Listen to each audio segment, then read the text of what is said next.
Добрич отбелязва 148 години от освобождението си от османско робство днес.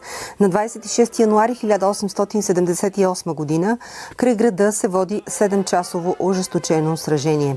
Там е издигнат паметника на победата, където днес се състоя поклонение и панихида за загиналите. За загиналите герои за свободата на България! Огън! Освобождението на Добрич е последното голямо сражение в Руско-турската освободителна война.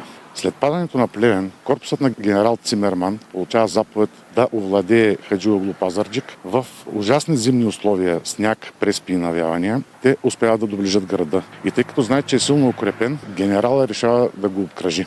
И така на 26 срещу 27 януари Рашид Паша издава заповед да се оттеглят към Варна, а на 27 руските войски влизат в града.